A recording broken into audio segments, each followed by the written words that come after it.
Hey everybody, welcome back to the Airsoftology Monday Q&A Show, the first one actually after Chinese New Year. So if you celebrate, 新年快乐, and welcome to the new year, Year of the Pig actually. This is your year. Anyway, this is your first time here at the show. I want to welcome you for the first time. If it's your 221st time, welcome back if you guys have watched from the beginning. If you guys want to support the show, I do have a web store. I carry a bunch of patches that I make that are unique.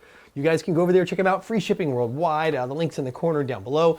Also, if you guys want to have your question answered, guys and gals, put it in the comment section below. Vote up those favorite ones. I do dig deep every single week, try to pick them out and try to be diverse and not pick the same people every single week. Also, toward the end of the show, I do a video recommendation. I'd take those from you as well. This week, though, is someone I met. I've seen this recommendation before, but someone I met at SHOT Show. Actually, a very good channel. Aside from that, not too much going on this week, you guys. Did get a little disappointed in me last week. I said, hey, I was coming to Black Ops Airsoft in North Carolina, and you were like, oh, we're coming to Black Ops, and some of you guys were like, oh, it's in the one in Wisconsin and the one in, well, oh yeah, there's so many around. I know a lot of places are called Black Ops. I'm sorry, I'm not coming to your Black Ops, but if you're near North Carolina, come visit me. That's gonna be in April. Of course, I had links in the last video if you guys want to go check that one out. So that kind of covers what's going on here. Oh, by the way, if you guys want to know, that bottle of wine, that's actually an EVIC bottle of wine. And look at that little one. That's the newest one in my collection. I got to fix that little bit right there, though. That's got to get fixed. But aside from that, that one just got added to the collection. It's hasn't seen any gameplay yet. It's going to. I know. I got to get out and use it. I want to use it. So excited. What should I do to it, by the way? Just curious. Anyway, enough about that. Let's dive into what you're really here for, and that's your questions in the Tippmann mail call. Lainey writes, hey Jonathan, coming from North Carolina. I'm going to my first CQB game soon. I was wondering, should I run a battle belt or a play carrier, also hydration bladder or not? Okay, so we'll get the easy one out of the way first. Hydration bladder, probably a no. If you're playing CQB, you're playing in an indoor field, there's no point in getting a hydration bladder that's just kind of extra weight to carry on the field that adds you down. I wouldn't even do it just if you're doing CQB. Just bring some bottles of water with you, things like that, a big thing of Gatorade or something. If you start getting sweating a lot, in the wintertime maybe not so much, but I would just do that. There's just no point in having that. Now for a big milsim op, oh, absolutely, I do not go without carrying my hydration bladder. But for CQB, I think it's just extra weight, not really worth you having on you. Now, battle belt play carrier, man, this is like the big thing, the big fight, the big argument. I don't know if fight's the right word, but just the big debate. How's that? For me, I do normally run some sort of chest rig or play carrier. I like having my stuff up in this area right here so I can grab it out. Also, I do play a little aggressive, so I like having a little protection in this area because I tend to get shot because I'm usually rushing into rooms. And in CQB, so that's going to be kind of part of the normal part of, boy, I can't even speak today, the normal part of playing CQB is just getting shot up close. That's why I normally don't run a battle belt. Now, if I'm playing it mid or far, let's say I'm going to be running a DMR, even a sniper rifle, not usually in CQB, but more like outdoor games. Oh yeah, summertime, it's battle belt time. I will run that all the time. Also, big milsim ops, I usually run a play carrier and a battle belt, both. I do both of those, so I've got multiple places to carry a lot of gear. And if I really want to be sneaky, I can drop the play carrier and still have what I need there on my belt and go in and take care of things. But yeah, for me, unless you're going to wear some padded clothing, I do like the play carrier. This is just me. I like having my gear here. I like having some protection from being shot. Those are nice things. However, lately I've been wearing with the chest rig and just wearing a little bit more padding just so it doesn't, really get ripped up if I get stitched up close. It's just my thought. Again, it's your game, man. Do what you want, wear what you want. But those are my thoughts. I really am a play carrier kind of guy. It's been hard to break that habit or play carrier / chest rig, just for me at least. Will Tell writes, please help. My G&G CM18 is about 3 years old and is losing trigger response and motor speed. What is the problem and how can I fix it? Okay, I'm gonna go on and guess. I mean, obviously teching is hard to do just through some words, but considering you said you've had it for 3 years, and I'm taking it's probably had some hard use, there could be a few things going on here. First and foremost, yes, motors are wear and tear parts. Motors will need to be replaced throughout the life cycle of your AEG, or at least highly maintained, meaning clean, brushes changed, things like that. Eventually the commuter, which I won't get into the tech of a motor, but inside there's a part, it starts to etch and wear out, and then no matter if you put new brushes on or not, you end up with some wear there, and you just don't get the good contact and good, power and umph like you used to. Also, like I said, dirt, dust, not really that, but like the charring and the buildup and the funk as those brushes wear down, that junk gets inside the motor, it causes problems. You need to have it cleaned too. You can take it to a tech and have it cleaned, but considering this thing's 3 years old, it's a stock, I'm assuming stock CM18, might be time for a new motor. Now, before you're like, Jonathan, new motor, all right, that's it, I got it. The other thing it could be here is some wiring. You might have a pinch in your wire where it's causing some grounding, where when you pull the trigger, it's arcing into the body or something metal inside like the mech box. Or more likely your trigger contacts, and that trigger, the way the trigger works, there's a fork and a piece. So when you pull, they kind of go together. It looks kind of bad. There's two pieces and one piece. They go together like that and they bridge the connection. So boop, electricity, and then when you let go of the trigger, and semi-auto, it snaps back, and full auto, it just stays until you let go. That will break the connection and then the gun stops firing. Those trigger contacts, typically this part, they're just kind of thin pieces of metal. This is kind of a bigger metal post, but these are thin. They start to wear out. As they go, the electricity arcs and it eats away at some of that metal, slowly erodes it, slowly kind of destroys it. So with that in mind, your trigger contacts could be wearing out. That is something I can't tell without opening the mech box up. That could very well happen. That is the other issue. Chances are 3 years, probably time for a motor, it's my guess. But it could be those contacts.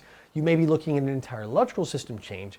It sounds like a lot, but it's really not a lot. Use this opportunity. You can pick up a fresh motor. If you have a friend who has a new gun, swap the motor over. Or if you have another gun, swap that motor in, try it out, see if it works. If it does work good, then hey, you know what? Maybe you just have to go replace a motor and then just go to the shop, pick up one to replace it. No problem. Motors are pretty easy to do. Test that yourself before you start worrying about that wiring. If you move a fresh motor in, you're getting the same results. Chances are probably those trigger contacts. Also, there's things like motor alignment. Look on YouTube, look for videos on motor replacement, motor alignment checking, like how deep or how far out it is. That can affect rate of fire and trigger response a little bit, or perceived trigger response, and those things like that. So hope those help. Those give you some kind of tech tips. Maybe solve this problem for you. David Ball writes, hey, love the show. It's taught me a bunch about airsoft. I'm going to be ordering a Krytac LVOAC for my first airsoft gun when I get my UK ARA license. When looking at the specs, it says the UK version comes with the Krytac's 20K motor, not the 30K.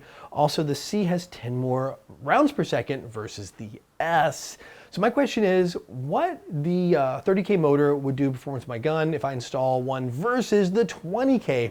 FPS limits 350 here in the UK. And the last part, he's asked if the barrel length affects rounds per second. No, barrel length has no bearing at all on rounds per second of a gun. Now, barrel length can affect your feet per second, but not your rounds per second. So let's talk about this. And this is kind of I know it's like very specific. We're talking about the UK here, 350 feet per second, a special version of a Krytac, but this is something that applies to all of us. Different motors, different power levels. The reason Krytac puts the 20K motor in the UK version versus the 30K motor like you'll find in some of the other countries out there is because they do have to install a softer spring, that 350 feet per second spring. Now, when they put that 350 FPS spring in there, which is like what, a 110-ish spring, using their 30K motor, I'm telling you, Krytac's got some awesome motors. Even the 20K, do not underestimate the 20K. Because I've had your gun. I've actually physically had the version that was shipped to the UK, so I know the difference. I've got both. So the 30K motor is amazing. It will turn big springs. The 20K will still turn more than you can put in that sucker. What'll happen is, chances are, if you put that 30K motor into your gun versus the 20K, you're gonna get over rotation, and that's why they don't do that. Meaning, when you pull that trigger on semi, that motor's so strong, so much oomph, you're gonna get a rotation and maybe even a second one, right? So you're gonna get maybe a double tap in semi, which is something you don't want at all. That is a definite no. You can overcome that by putting something in like a Gate Titan or a really high-end MOSFET that has active braking. Now, Krytac does come with a MOSFET. In fact, a fantastic one, but it does not have active braking in it, meaning that when you complete the cycle, it actually puts a little reverse power on the motor, makes the motor stop. Like actually, versus letting the motor stop kind of on its own through the cutoff system. So with that in mind, you can do that and it will overcome that over rotation. So if you want to do that, you're now looking at a bigger upgrade by replacing the electrical system with a new electronic trigger that includes active braking, MOSFET plus active braking. Make sure it's not just a regular MOSFET because they'll be replacing a good one for probably another good one in this case. So that's why they do it. There's nothing wrong with it. And yeah, that is a high speed motor, or what they call a more balanced or more high speed motor, versus the high torque, which is the 30K. 20K is the more high speed balanced type motor. Those are going to have a higher rate of fire. Also, they're going to take advantage of that softer spring. The motor's set up to take advantage of that. So you're going to get a little higher rounds per second, which is nice. It's still going to feel good. The trigger response is still going to be there. I've shot both. They released the European versions in the US under the Alpha series name for a little while. I'm not sure if they even do that anymore, but it was the Krytac Alpha series. They had those out and I didn't feel underpowered at all. It was a fantastic gun, still great, still highly recommended. Don't feel like you're getting robbed because you're not getting that 30K motor. But with the 30K, there will be some other upgrades because chances are you're gonna get over rotation on that and that could be the problem. All right, that's it for questions this week, and now it's time for the Code Red Headsets video recommendation of the week. And this one, I kind of wanted to do this one. I was gonna do it last week, but you guys had a fantastic recommendation last week, and I didn't want to let that one slip by. But this one is Infamous Airsoft, and I met this cool dude, super cool dude, at SHOT Show this year. He came up from Chile.